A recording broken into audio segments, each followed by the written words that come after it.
So welcome everybody to one of our Wild China Academy sessions. I know many of you have been joining our sessions every week for a long time. Today we are really happy to offer a session that is about education. We are really lucky today to have Dr. Helen Kelly. I'll introduce her in a little bit more detail in a little bit, but first, some housekeeping. I know that generally our Wild China Academy sessions have been in Mandarin. That's no problem. If you have any questions, please go ahead and type them in the chat box. You can ask questions in both Chinese and English. And if you write it in Chinese, we will have someone translate that for us, and we will answer your question. If you cannot understand it right away, also no worries. After this, we will translate our whole session today and then share the link again to all of you who have participated. Okay, so I'm just going to introduce Dr. Kelly before we start. Dr. Kelly is a pioneer in future-ready learning and school well-being. She has been a leader in the international education sector for a very long time, and in both the East and the West. So she has been at a school in Thailand at St. Andrews International School. She's also been at a school in Hong Kong, the Canadian International School.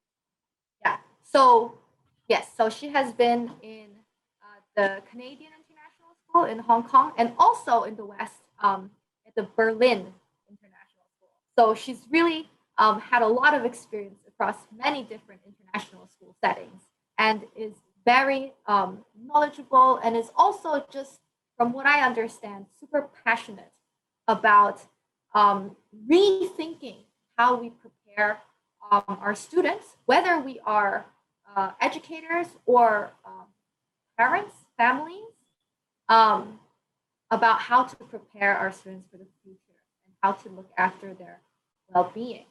There are quite a few parents in this group. We've also got some university professors, some teachers. So I think a lot of people here are very vested in making sure our students get the best. So without further ado, I'll pass it on to you, Dr. Kelly.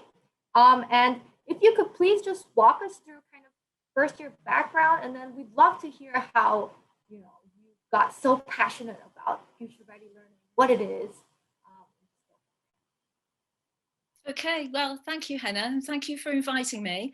And I'm really thrilled to be here with you, what is this morning in the UK, but I think this afternoon for you there in China, and have the opportunity to talk to you about future-ready learning and school well-being. So you asked me about my background. Well, I'm British, and teaching was not my first career. So I was a solicitor in the English legal profession for 10 years before I qualified to become a teacher. And I decided that I wanted to change to a profession where I could travel and work, and the legal profession was not so easy to do that. And my husband was an engineer at the time, and so we both requalified to become teachers. So actually my very first teaching job was overseas. And of the last 20 years that I've been in education, only 2 of those years have I actually taught in the UK. And all of my leadership experience, 15 years, has all been in overseas schools. And as Hannah says, first at St. Andrews International School in Bangkok for 6 years, where I was the principal of the upper primary school. And then in Berlin International School, I was the primary school principal. And then for 4 years at Canadian International School, Hong Kong, I was the lower school principal. It's a very big school, so I was responsible for over 1,000 students in a very large community of mostly Asian parents. But let's just go back a bit. So I was actually only a teacher in the classroom for about 6 years before I became a principal. So I got leadership quite early. And when I was a teacher, you know, I was just doing what you're supposed to do as a teacher, what what you're told to do, what the government tells you to do, what your principals tell you to do. And sometimes I could see that that wasn't working for the students. And I knew from my own experiences of being a kid, because we all went to school, didn't we? And we can all remember what that was like. You know, we have strong memories. That the things that engaged me the most, the things that I enjoyed, were the things that I enjoyed the most in school. And when I had the opportunity to have some kind of control or input or say into my own learning, and when my learning was hands-on and experiential, so we were actually doing things, we were going outside, we were meeting people, we were building things, we were creating things. Those are the learning experiences that I remember the most and that probably had the most powerful impact on me. So my memories from childhood have this very strong memory from the early 70s of when we went decimal in the UK and we stopped using imperial measurements. And I remember us having these glass containers and we were comparing imperial and decimal measures and we were filling them up with water and there was water everywhere. And that's such a strong memory in my mind, you know, of this kind of hands-on learning rather than it just being with a paper and pencil. And so those kind of experiences, I think, as an educator, drive the kind of education that you want to deliver in your classroom. But when you're a class teacher, you don't necessarily always have the power to be able to do those things. So when I first became a principal, which was 15 years ago in Bangkok, I suddenly realized that I now had the opportunity to influence what was happening in the classrooms in my own schools.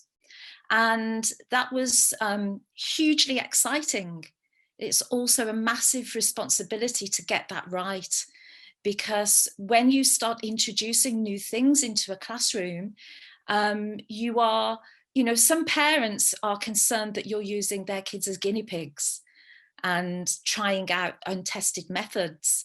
And parents are naturally generally quite conservative because obviously they have a lot at stake in their child's education. And so you need to start small and you need to build things up.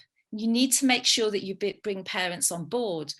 But more important than anything else is that you need to get results. And so there's an enormous amount of pressure. So what we did in Bangkok for those 6 years was we introduced what was called then a topic-based curriculum. And this is where instead of having separate subjects of English and maths and science and history and geography, we tried as much as possible to bring those together under one theme, because there's a significant amount of research to show that this brings learning alive for students, especially in an ESL environment. And in my school in Bangkok, we had a significant majority of our kids were ESL. And so when all the learning is connected together, it's much more powerful for them and makes learning much more effective for them. And we were very, very successful at implementing this topic-based curriculum. And what was great about it was not only that it was it transformed learning for the kids, but it also transformed learning for the educators, for the teachers. Because let's face it, for the educators out there, you know how much more rewarding it is for you when you see your kids are really engaged and enjoying what they're doing. But also it's rewarding for you when you see that you're getting results. And results was something that we really did get. So in the second, all schools have to go through inspection. And we have these accreditation bodies. And in the second accreditation that we had after I'd been there for 4 years, there were 9 categories in which we were awarded grades. that would be from unsatisfactory through to outstanding. And of those 9 categories, we received outstanding in 8 of those categories. So it wasn't just about it being lovely for the kids and they're all having a great time, but we were actually getting results as well. And what we were able to prove was that by the methods that we were using, which was not only this topic-based curriculum, but was bringing the learning to be more hands-on and experiential. So it wasn't just sitting in rows and listening to the teacher, but it was actually doing things and learning with your hands and learning outside of the classroom, that actually the learning was more effective. And what we were able to do was improve children's writing, improve their reading, improve their maths. So not just, back then we were not talking about 21st century skills yet, but we were able to prove that these techniques that we now think of as being 21st century learning actually had a greater impact on traditional learning, like English, maths, science, history, geography. Those were all much more effective. And then the other thing that we were doing back then that was quite groundbreaking, because we're talking about more than 10 years ago, 10 to 15, beginning with 15 years ago down to about 10 years ago, was to introduce more technology. And when I first went to the school, there was not very much in the way of technology. And I had already been pioneering the use of technology in the school where I taught in the UK, which was the last school I'd worked in before I went to Bangkok to be a principal. And so we completely redesigned the ICT curriculum. And we also introduced robotics, which back then was quite groundbreaking. It was also back then very expensive, because the only robots you could buy were the Lego robots, and they were about £250 sterling each. And even for an international school to provide a large number of those was quite, quite a resource for us. And so what we did was we introduced robot days, where the kids would have 2 or 3 days a term where they would be completely off timetable, have no other learning, and they would spend the whole day building robots and learning how to use and have fun with robots. So we received a lot of praise for that. And it was, at the time, there were not many schools doing that. One of the other things that we did that, that I've carried through was about bringing in more creativity. So the head of school there, Paul Schofield, is still the same. He's still there, the head of school. He'd already brought in an instrumental music program where every child was given a violin when they were age 7, and they all learned to play an instrument.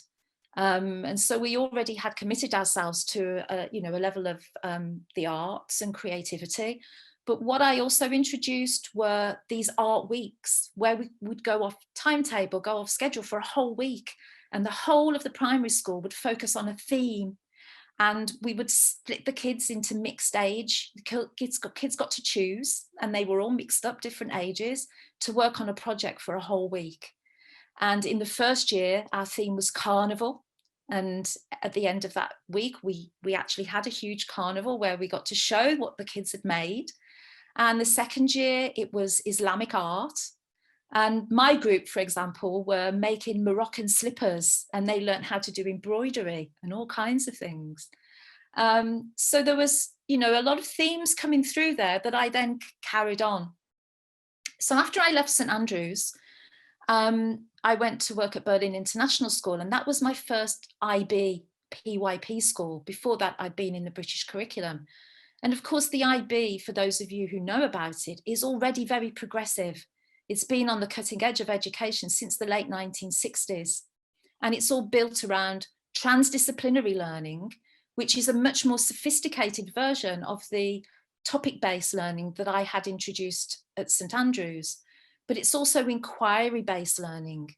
And this is all about, within a particular theme, children choosing their own path to the learning by inquiring into what they're interested in within the parameters of the theme. So every child can theoretically be following a different path. I'm sure you can imagine that's very complicated and hard work for teachers to implement, but it's really transformational for the kids. And I learned a lot in those 3 years that I was there. Again, trying to bring in increased experiential and hands-on learning, trying to support and expand what was already a strong dance program there, and also trying to improve significantly the technology, which was not so good when I arrived. And so there for 3 years. Also, another thing we did there, which was wonderful, was to start a school vegetable garden. Yeah, so we had the whole community, parents, teachers, come and dig the garden and prepare the ground so that the kids could start growing their own veg, which is another huge passion of mine. And I'm sitting here now looking out over my garden here in the UK, and I have a vegetable garden there. So that's something else that I've, that's been a passion that I've introduced. And then in 2016, I was very fortunate to find my dream job. And I went to Hong Kong to be the principal of this massive school that had this fantastic reputation. And I think the main reason why I was brought into the school, which was another IB school, was actually the opposite of what ended up happening in a way. They wanted me to come in to improve the core skills of maths and English and science, because I had a background in how to bridge the gap between the British curriculum and those core traditional skills and the IB curriculum. And so the Board of Governors wanted me to come in and strengthen those areas, which I did. But in addition to that, we started really looking closely at 21st century learning and pushing beyond the idea of 21st century learning, which had been around for a long time, and starting to think about future ready learning. And we wanted to look at what kind of skills and dispositions and mindsets our students would need in order to be successful in this fast changing world. And I got very interested in this idea of the fourth industrial revolution and did a lot of reading. And if anyone's interested in that, I can strongly recommend the World Economic Forum's website, which has some amazing resources. And I started networking with people around the world, not just educators, but people, entrepreneurs and people in organizations around the world who were really starting to talk and promote this idea that, we're now in this fourth industrial revolution and the world has already changed in the last 20 years beyond our expectations, and change is moving at an exponential level. And we don't know what the future is going to look like. We know that artificial intelligence is going to be doing a lot of the jobs that we do now. And we have a strong idea of which jobs will go. But how do we prepare our children to adapt to that uncertain future and not just survive, but thrive?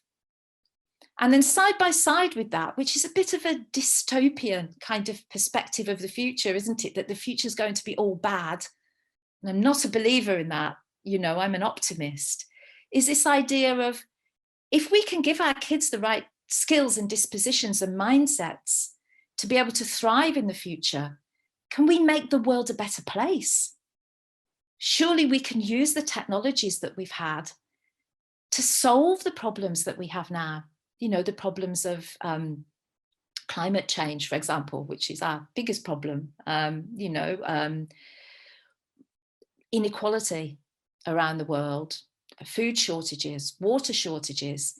If we put the right skills and dispositions and mindsets in the hands of our kids, surely we can make the world a better place.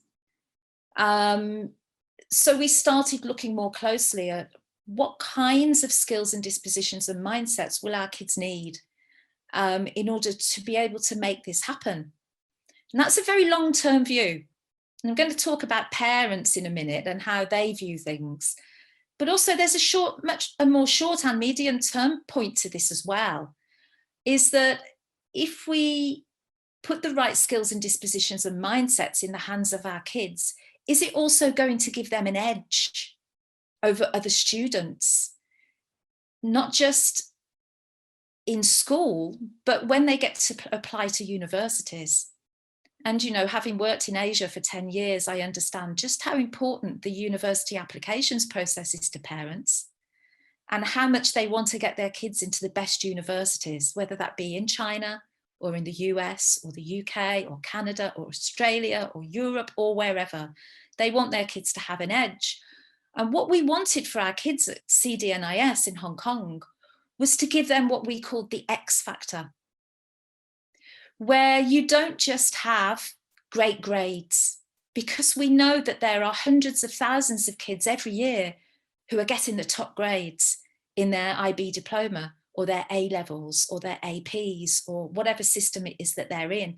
How can we distinguish them from other students in that process of university applications?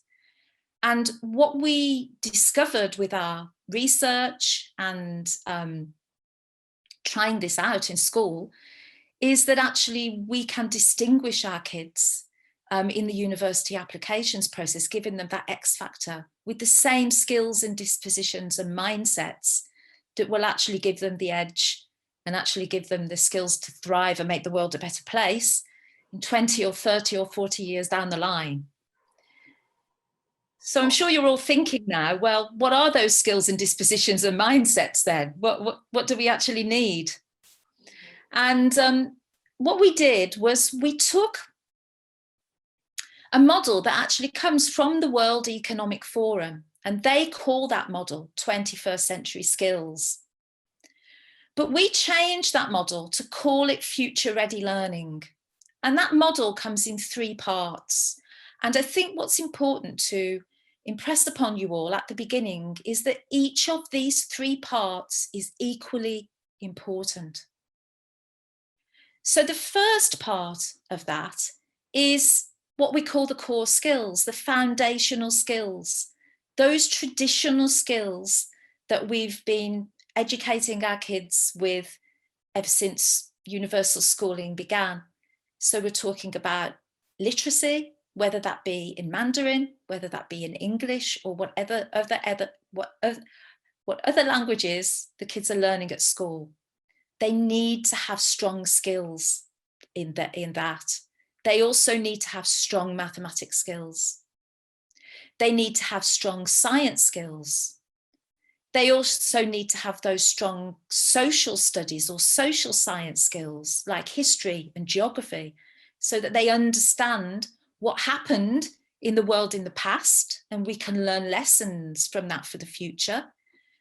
But also needing to understand about those geographical skills so that they understand about the world, what's going on in the world now, and how the world is different in different places.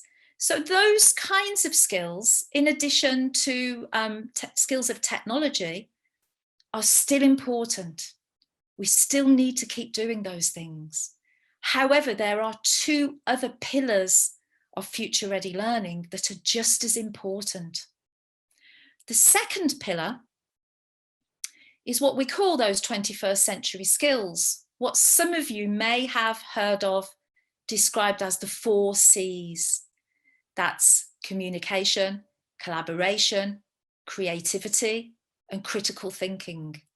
And those 4 skills are just as important as literacy, mathematics, science, and so on.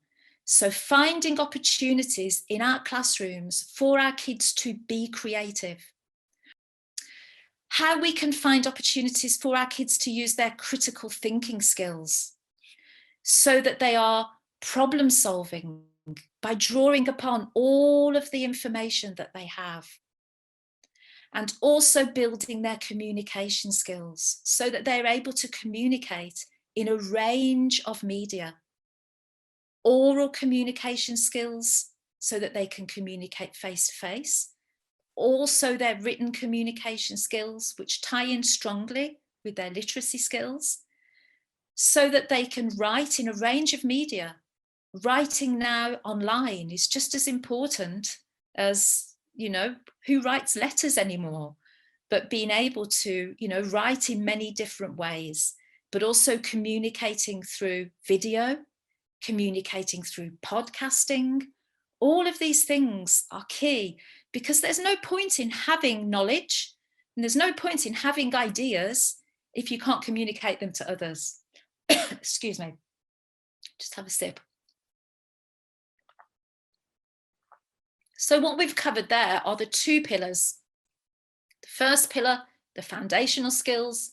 The second pillar, the 4 C's. But the third pillar, which really takes this to the next level, is about those dispositions and mindsets. It's about character. And everyone's talking about character these days, aren't they? Character education has really been the new buzz kind of phrase for the last 3 to 4 years, maybe. But what do we mean by that? And why is it important? Well, there are a range of character qualities that I think that we need to develop. And when I say that I think the single most important of those is probably empathy, people are quite shocked because they don't think that's so important. But let's face it, if we want to make the world a better place, then what we need to be able to do first and foremost is understand each other, understand other people's problems. We need to have empathy for those who are less fortunate than ourselves, or those who are just as fortunate as us. But we need to be able to understand and have empathy for what's going on in other people's lives. And I think one of the real strengths of the IB programme is that it is very much built around that. So empathy is one of those character qualities that's very important. Also, we need to have resilience. And this is another one of those buzzwords, isn't it, that we're hearing everyone talk about at the moment. It's also sometimes called perseverance. It's also sometimes called grit, which is maybe a slightly different thing, but they're all connected. So we know that in the future, life will be different. And it's very unlikely that you'll have one career, and that one career will last forever. Students are probably, our students now are probably going to have to find different ways of sourcing an income. And it's likely that in the future, we'll have a lot of problems that we have to face in the same way that we're facing now during this pandemic crisis. And so bringing our kids up to be able to cope in the face of adversity and not give up trying when things get hard is a really key character quality. And we know from all of the research that's been done recently is that this is something that can be taught. I think in the old days, we thought that resilience was something that you were born with, and some people were more resilient than others. But resilience is something that we develop, and there is a genetic component. Also, our background and upbringing impacts on how resilient we are, but resilience can be taught. We know that. Another character quality I think that's important for future ready learning is to be adaptable, to be flexible, to be able to change rather than to be fixed. That's also important. There are many other, I think, we could probably spend the whole of the time we have together talking about the character qualities that we need. There are so many, leadership is also important. But I think the important thing to emphasize is that the 3 of these pillars, the foundational skills, the 4 C's, and the character qualities are equally important. And therefore, what we need is a curriculum or an approach to learning in our schools that gives equal weight to these things and provides our students with opportunities to develop all of these skills and dispositions. And what we were doing at Canadian International School over the 4 years that I was there, and the thing that I was speaking at conferences on and networking with, educators around the world to promote and develop, is what can this look like in the classroom? Because it's all well and good to deliver a model in theory, But what teachers really want to know, and other school leaders really want to know, is what does that look like? How can I do this? So I think the key ways that we do this in the classroom, firstly, through that foundation that the IB gives us and can be developed in other schools. Two key things. One is about learning being inquiry-based, so that we're not just filling up our kids with knowledge, but we're giving them the opportunity to explore and find things out for themselves. Because, you know, I'm going to show you the mobile phone. We all know that knowledge is in here, don't we? We have the access to more knowledge now than we've ever had. But what we need to do is learn how to find things out for ourselves. And then that transdisciplinary learning, so that rather than learning in these kind of individual pigeonholes of maths, English, science. And I'm not saying there's no place for that. Sometimes there is a place for that. But wherever possible, to link together those all the different elements of learning. Because in real life, let's face it, it's not separate, is it? When you go into the workplace, everything's together. You know, you don't sit down and think, okay, today I'm going to do the maths component of my job. And tomorrow I'm going to do the English component of my job. You know, your job's all mixed in together. And that's what life's like. So, you know, those things are important. But also what we know is that kids are more engaged when it's all mixed together. And if they're engaged, then the learning is going to be more effective. So I think those are the first two things. But then I think there are many elements to a successful program of future ready learning that are definitely worth exploring. I think the first one is that it starts with play-based learning in the early years. And if someone was going to ask me, what's the single most important change that you need to effect in a school in order to bring about future ready learning, I would say it would be play-based learning for the early years. You know, all the research about the way the brain works with 2, 3, 4, 5-year-olds shows that they should not be sitting in rows and learning phonics and learning how to count. They should be exploring. They should be having the opportunity for hands-on experiential learning. So it starts with play, developing and valuing that creativity that comes from play-based learning. And play-based learning is the beginning of inquiry-based learning that we then take on, you know, once the kids get to 6, 7 years old. So I think that's the first key. Then we move on to looking at other kind of learning techniques which are highly successful. One I want to talk about is personalized learning. So this is how we empower students to make the learning their own. And I talked a little bit about that before. So within the parameters of the theme or the inquiry, kids get the opportunity to explore the things that interest them and to follow their passions. Because when we're passionate about something, we have a much better chance of being able to change the world. So giving the kids the chance to choose what they learn about and how they learn it through personalized learning. And then I think the other one I really want to mention, which is really important to me, and I think this was how we first transformed learning in Hong Kong, is all about hands-on experiential learning. And that's where you come in Wild China, you know, because it's not just learning in the classroom, it's learning outside of the classroom. It's learning in the classroom through doing things with your hands, through building things, through design thinking, we had a huge maker program. So putting tools into the hands of kids so that they can design things for a specific purpose and then actually physically make them themselves with old-fashioned tools like hammers and drills and saws and screwdrivers, but also with 21st century tools like laser cutters and 3D printers and all of those things.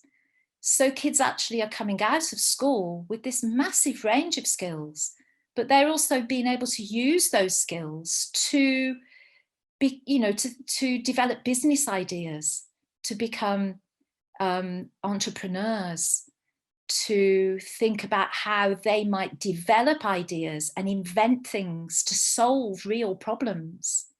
You know, this is a much more powerful kind of learning than the traditional kind of learning that we've had in the past.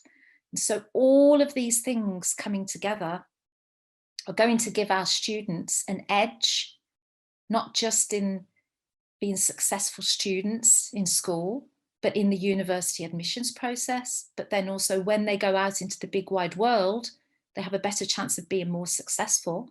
But it also gives the world a better chance of thriving and surviving into the future and making the most of what we've got. So, you know, I think that that's my explanation of future ready learning and how I got there. But what I think it's also important to discuss is the barriers to implementing future ready learning in school, and how parents and others can help with that. Because I'm sure as some of you have been listening to what I'm saying, you're just thinking, oh, wow, that's great. I want to do that in my classroom, or I want that for my kids. But there are also plenty of people out there who don't want this because they're afraid of it. And we know, particularly in Asia, you know, Asia has become the economic powerhouse that it has become, you know, whether that be in Singapore and Malaysia or China or Thailand. Education has contributed enormously to the success of Asia. And most of that has been traditional education. And so many parents in Asia are afraid to let go of what's been successful up to now. And so what we see are lots of boards of governors and boards of trustees and directors in schools who are often parents, and many parents in the international school world are afraid of future ready learning. They're afraid that if we give the 4 C's and the character development equal priority over learning English or Mandarin or maths or science, that somehow their kids will fail. And it takes an enormous leap of faith to shift that paradigm from this is how we used to learn to this is how we now need to learn. And so for me, that was a work in progress over the 4 years in Hong Kong. But if we're going to make that leap of faith and provide our kids with what they need to make the world a better place in the future and be successful themselves, we need to make that leap. And I think that schools can make that easier for parents in a number of ways. I think first of all, they need to be able to show parents what that learning looks like in the classroom. So they need to make the learning visible. And the learning can be made visible in many ways, whether that's through using tools like Seesaw, which is a virtual learning tool so that parents can see videos of their kids learning. They can have regular updates of photographs of their kids learning. Their kids can describe their learning for their parents, and their parents can log into tools like Seesaw and see every day what their kids have been doing in the classroom. And so the parents can see that this is real, rigorous, tough, challenging learning for their kids. This isn't just messing about. This is something really valuable and valid. Another thing that we can do, which I had a lot of success with, is actually bringing parents in to see for themselves, but also, even more important, bringing parents in so they can try it themselves. So we had enormous success with parent workshops where parents get the opportunity to come in and work with some of our older kids, learning how to construct and code a robot themselves. And not just with parents, but even with grandparents, because we know how influential grandparents are in Chinese culture, in Asian culture generally, much more so than in the West. And I remember I was telling Hannah last week, one time we had parents come in and some grandparents to do a robotics workshop where they coded a robot and coded the robot to dance. And we had a grandparent who cried and said this was just one of the best things she'd ever done, and how she wished that school had been this much fun when she was at school, but also she didn't realize how hard it was. And we had a father, and it was interesting, there was a mother and a father, and the mother listened to the kids and collaborated with them. And she learned very quickly, because she was collaborating, how to code the robot, and she was successful very quickly. But the father was more old school, and he didn't want to collaborate. He wanted to figure this out himself, and he couldn't figure it out on his own. And he was getting very frustrated because it was harder than he thought. And that was a classic illustration for the parents to understand why it's important to collaborate. And, you know, some parents think that collaboration is somehow cheating, and that unless we can figure this out on our own, it's not learning. And so, you know, providing opportunities for parents to see what it is that we're doing and how it works, I think that's a key to bringing parents on board. You know, we also used to have parents come in and do hands-on workshops where they would be using saws and drills, and most of those parents had never used those tools before. And it was really transformational for them to see that these skills are valuable. They're not just time wasted. So I think, you know, my message is that, you know, the parents out there, you have a huge role to play in encouraging your schools to try these things. But also, if you're educators out there listening and you're thinking, how am I going to get my parents on board with this? You know, that's some ideas of how you can bring your parents on board. Thank you so much, Dr. Kelly. I just have like a question that came up, and it comes up for us as an experiential learning company really, really frequently. We do a lot of outdoor ed, a lot of wilderness survival. Of course. And yeah, and for us, we know like resilience is important. And so wilderness survival is like one of the best kind of mediums to teach resilience through. And it's really awesome that schools, you know this and then, you know, work with us to provide this to their students. But then we always get into these parent conferences where we explain what the week is going to look like, what the wilderness survival program is going to look like. And you know, we get a lot of parents who ask about kind of the beyond the safety. You know, obviously we ensure safety, like the kind of the comfort level of the experience.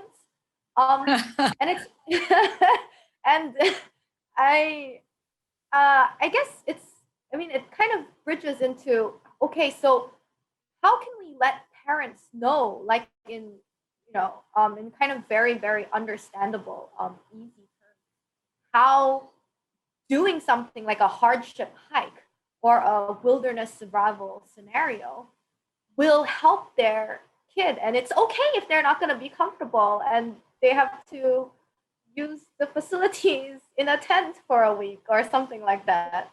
Absolutely. I completely agree with you. I mean, I've had many experiences over the years. One year we actually had a parent who booked themselves into a hotel that was near the camp so that she could see her kid. We've also had a lot of trouble over the years with taking the mobile phones off the kids and parents not liking that, you know, and yes, the hardship thing. What I would say was, you mentioned resilience is not just about resilience, Hannah. You know, when you're doing an experiential learning experience like the ones you're talking about, all of those character qualities that I'm discussing, plus many of those 4 C's, you know, it's not just resilience, it's about developing collaboration skills, it's about developing our communication skills, it's about problem solving, it's about being adaptable and resilient, it's about developing leadership skills. It's all of these things. I think there are no better opportunities than these kind of experiential learning opportunities. And I have seen students for 20 years over and over again come back completely and utterly transformed by these experiences. The confidence that it gives them, the removal of anxiety and fear, because they know that if they can tackle and overcome these problems, that maybe they'll be able to tackle and overcome other problems. I've even had experiences where kids who had significant social and emotional needs, one boy, for example, who had a whole range of tics, where he would, be kind of winking and fidgeting and ticking and found it difficult to get on with the other kids, got back from their camp and they'd all just gone away. It was a completely different child. And I think if I had to sum it up in one sentence, it would be magic happens outside the comfort zone. Cool. And one question that I had going back to the beginning of the conversation was, I love how you talked about integrating more creativity into the curriculums, where you had kind of the power to, as soon as you had the power to, you integrated. Yeah. And how, like, is there like an anecdote that you could share with us where you really saw that also translate? I know you talked about like theme learning, but like, is there a specific theme where you can kind of describe like the unit and what each kind of core curriculum, core subject focused, connected back to the theme? Sure, yeah, let me think. Yeah, I mean, one of my favorites is at Canadian International School, we used to do a fashion show in grade 5. And what that meant was, for a period of 6 to 8 weeks, all of the learning was built around that. So kids would learn history in the sense that they would learn about fashions from through the ages, and they would learn about why the fashions were like this. So there's a serious element to this. For example, the fashions changed in 1700 or something because silk started being imported from China to the UK for the first time. And so there's a historical and geographical perspective on that. There's solid core skill learning involved in that.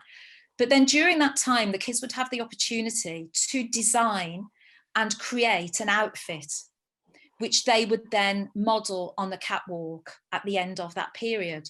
And so not only were they learning about the different materials that they might make, and those materials would all be recycled materials, so there would be a sustainability element, so they'd also be learning about climate change and sustainability and so on, but they'd have the opportunity to go out to markets to actually buy other materials. So they, a lot of these kids had never been to a market before, and they'd have real money and they'd be paying with real money, and they'd have a budget that they had to manage. So there's like so many elements to it. But they'd also have teachers come in and teach them their own skills, whether it be knitting or weaving or sewing or extruding or metalworking or, whatever interested them. And then in addition to that, in their music lesson, they composed their own piece of music that when they walked down the catwalk in their outfit, their own piece of music that they composed themselves was played. And in the first year, even cooler than that, one class made 3D printed outfits for their robots to wear. Wow. And when they walked down the catwalk, their robot was programmed to walk down the catwalk with them. That's so you can imagine there are so many different elements of the 3 pillars of future ready learning involved in that. It's kind of mind-blowing. And then we had a proper catwalk set up with a red carpet, with all the lights, the big sound system, and the parents came to see it. And the kids walked down the catwalk like they were professional models. And the parents told us, many of whom had been naysayers, they'd been against the future ready learning, that this was the best thing they had ever seen in 10 years as a member of the school community. Wow. I mean, how are we going to do this more? Yeah, how are we going to do this more? And how am I going to make sure that my younger kid gets this experience when they get to, year 5? And that's just one of maybe 20 things, I could describe, but probably the one that we're the most proud of. What's also amazing about that was bringing different teachers into that. So the teachers were collaborating, you know, the making and innovation teacher, the art teacher, the music teacher, the homeroom teachers. And we also discovered that many of our teaching assistants had all kinds of skills that we didn't know. One of them made handbags from leather that were of high quality, and she taught the kids how to do leather work with scraps of unwanted leather. And suddenly all these people came out of the woodwork that had all of these skills that we didn't know about. And so it was empowering and rewarding for everyone and created an amazing sense of belonging and community. Yeah, it's making me miss it now, describing that. Yeah. That's amazing. And if for all the teachers and educators who've joined us, I think that's some free curriculum planning for next school year. That's the thing, you know, it takes a lot of planning time. It takes a lot of commitment. And I think if I'm going to say one thing that it takes more than anything else, it takes risk taking. And all of this, you know, if there are any school leaders out there listening, the single most important thing that you need to do is to create an environment where your educators feel able to take risks. And we know from our workplaces that when we take risks, things go wrong sometimes, and that's okay. You know, the way that organizations, the biggest companies in the world, like Google, like Tencent, have become so successful is by creating an environment where their employees feel free to take risks. And actually, you're in trouble if you don't fail, because risk-taking involves failing. And if you're not failing, that indicates you're not taking risks. So Google and Tencent want to know, how many times have you failed this month? Because that indicates how many risks you've been taking. So it's okay to get it wrong. You know, it's essential for you as educators and for your kids to be taking risks and failing. Because if we don't take risks and we don't fail, then it means we're just doing the same old stuff over and over again, and that's not learning. Yeah, absolutely. I totally agree with that. I have so many more questions, but I'm not going to be greedy with the time. I'd like to open the floor up to any questions from the audience. Some of them are some of the questions are coming through from our WeChat group. I've got one that's been translated from Mandarin. Okay, for our parents, we may not have very professional education knowledge. If we want to bring our children to do such place-based learning, experiential learning, how can we arrange this without the education knowledge? Are there any basic elements in the experience that we should always involve? Okay, I mean, there are lots of things that parents can do at home. And I think there are three things that I would probably point to. The first one is don't overschedule your kids. So it's tempting to think, okay, well, what I need to do then is get them into a robotics program, and I need to get them into a dance program, and I need to get them into a program where they're going to learn to play the piano. And what happens is that they're at school all day learning, and then they're learning for at least 3 hours after school. And, you know, I once worked with a parent who showed me a timetable that she had for her kid where she'd scheduled them for 1 hour a week to play with other kids. You know, so don't overschedule your kids. And that plays into the second most important thing, which is give them time to be kids. Give them time to play. Give them time to do nothing. Give them time to just use their imagination. You know, so those two things are connected together. Don't overschedule them. Just give them time to play and explore. Kids know how to play. They don't need somebody to show them how to play. Just buy them blocks and, you know, even cardboard boxes. Little kids love playing with cardboard boxes. You don't need fancy tools, you know, or fancy toys, blocks and things that they can build with. Give them opportunities to play with other children. But just as important, give them your time. Spend time with them, play with them, because the most precious time for kids is the time spent with their parents, and there's so much research going back. Kids work with an adult, play with an adult. There's so much valuable learning that takes place. Dr. Kelly, I think you might be covering the microphone. I don't think so. No, it's good. It's good. Okay. I had Alan in the room with their hand up. I'm not sure if we answered the question already. Alan, if not, please feel free to unmute and ask directly. Oh yeah, I think so. Yeah, because like we want our kids to be like future ready, and I think it's gonna take a long time to reach that level. And is there any simple thing like we can apply into our daily life? I think like Dr. Kelly has already answered some of them, like don't overschedule and give them time. And is there any other tips that we can apply in our daily life? Like I said, you know, finding opportunities for them to play with other kids and playing with them yourself. So I know it's counterintuitive. You think that what you should be doing is get them on to courses and scheduling them so that professionals can be doing these things with them. But the truth is that we are born with an enormous amount of curiosity. And what we need to make sure that we do is to nurture and encourage that natural curiosity that our kids have by giving them opportunities to explore things themselves rather than telling them what they should be doing all the time. And that time is never, ever wasted. It's always valuable time. Just give them time to be curious and explore and be kids.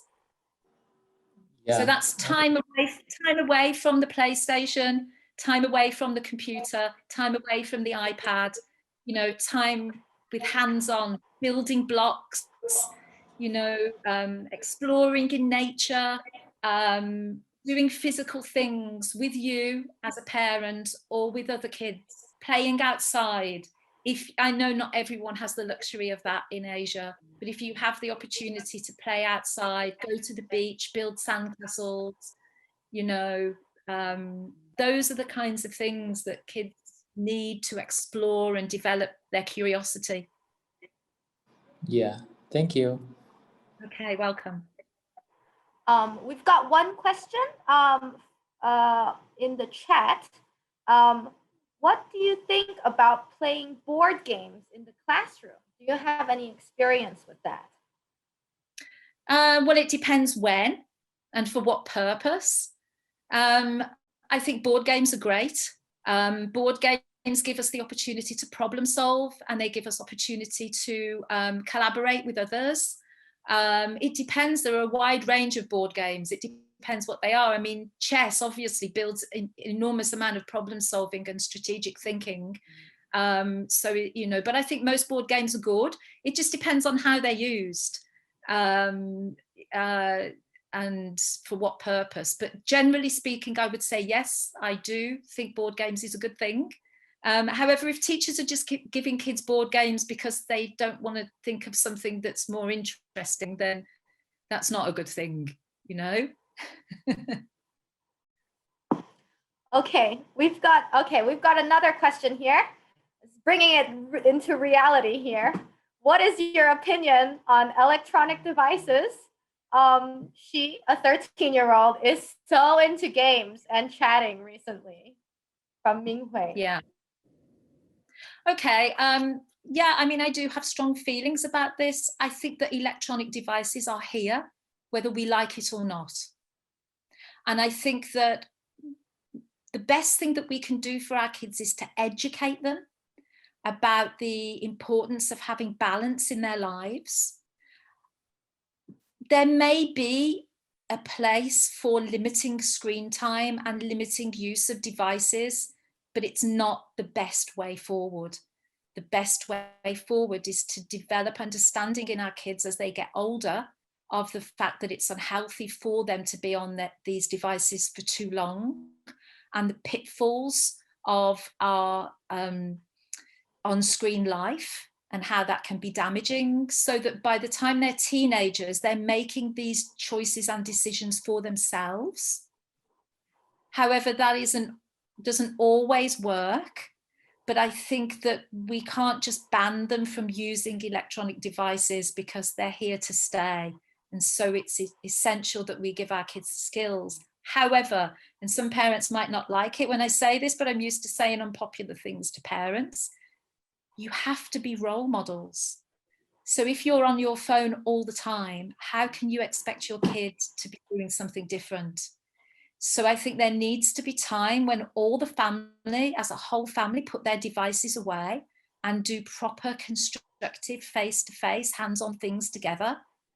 And the best thing that, in the old days we used to say, and this is still valid, that the best way to develop a love for reading in your child is for your child to see you reading.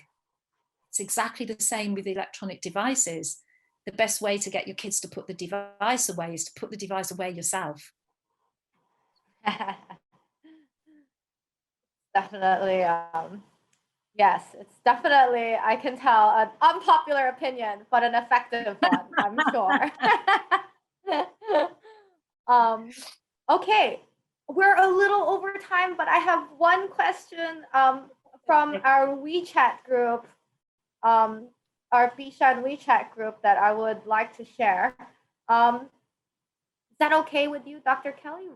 Yes, of course. Go ahead. Okay, great. So a question from a parent. So for experiential learning, how can we evaluate the results or effects of this learning? The children may be very happy in the process, but I don't know how to evaluate the effect of the participation, especially the how it affects the ability, the personality, and I don't think it can be seen in a single program or single time. Yeah, it's a very, very good question, and one I'm often asked. And the truth is that in order for experiential learning and future-ready learning to really take hold, we have to completely rethink the idea of assessment and evaluation, because the truth is it is much harder. One of the reasons why we assess and evaluate in the way that we do, we give tests to test kids on their English, their reading abilities and their maths and their science, is because that's an easy thing to evaluate. It's not necessarily because those are the most important things to evaluate, but they're the easiest thing to evaluate. And so we need to move away from that, paradigm shift again, away from that feeling that we need to be able to measure everything. What we need to do is just be able to look at the whole child. And I think that parents can see when their children are benefiting from something. We don't need to be able to give them a test to prove that. And I think that this will finally change completely when universities change the way that they do their admissions process. And some universities are already moving to what they call mastery, which is where kids, instead of passing examinations in order to be admitted to university, have a transcript which is developed over 5 or 6 years during their high school years that sets out a better proof or evidence of their learning over time, and their learning involving a much wider range of things than just the examination subjects. And when more universities, and this is coming, this will come, when more and more universities accept this kind of transcript rather than just examination results, then we will see the whole world of education transform. And what I would also say to that parent is, they said the word process, which is a really interesting word, because what we know from the brain research from the last 20 years is that actually the process is the thing that is important. The results are not important. It is the process. The process of learning is much more important than the outcome. But what we test or evaluate or assess is the outcome. And the outcome isn't as important as the process. All the brain research tells us that. And I know that that's hard for parents because they want to make sure that they're doing right by their child, that the school is doing what they say they're doing, and they also want to make sure if they're in a private education system that they're not wasting their money. And so it's hard. It is hard, I acknowledge that. Okay, I think we had a similar question. Peter, I hope that Dr. Kelly also answered that regarding the systematic approach to that. I think, so what we're going to do is we're actually going to put Chinese subtitles on this entire talk, and we'll send it out to everyone who registered today to attend. But also you can visit Dr. Kelly's thoughts and opinions at drhelenkelly.com. There is no easier website there to remember. I'll just put that in the chat box now. And she has an excellent blog where called The Positive Principle, where you guys can all visit and read up on how to achieve these goals and these paradigm shifts. I will also send out her LinkedIn. We will send out her LinkedIn connect in case some of you would like to connect with her directly. If you're an educator, for further consultation. If you're a parent, just to get her opinion. We will send that out together with the transcript. Absolutely. Feel free to reach out to me on LinkedIn or to a comment in The Positive Principle. When you go to my blog, you'll see that most of the posts there are actually about school well-being, which we didn't have time to discuss, but there are 4 posts there that set out quite clearly everything that I've been discussing with you today about future ready learning. So feel free to comment in the blog directly or to reach out to me on LinkedIn. Great. Kids in China spend almost all the time in school and homework at home. It's really hard for them. Yes. It is for hard you, for them. Yeah. It is hard for them. Remember that, I always used to say to my teachers, you have 3 periods a day where you're planning and preparing and you're not with the kids, but the kids are with the teacher all day. And then they might be in, extra Mandarin classes or piano classes or violin classes after school for 3 hours, and then they go home and they have their homework to do. Let them be kids. Let them be kids. It's the most important thing. Yes. So Dr. Kelly totally understands, and hopefully the chat was this talk was helpful to you, Frank, and your family. So Dr. Kelly, any last sentence or last few sentences that you want to end the webinar on? No, just that I hope I've given you a lot to think about. Thank you for inviting me and listening. Those of you who need translation, hopefully it will all become clear to you later. But thank you for your patience. And again, if you wish to reach out to me with any questions on LinkedIn or on my blog, I'm more than happy to engage in a dialogue with you. Okay, thank you so much for your time, Dr. Kelly. Thank you. Enjoy the evening, everyone. Bye-bye. Bye-bye.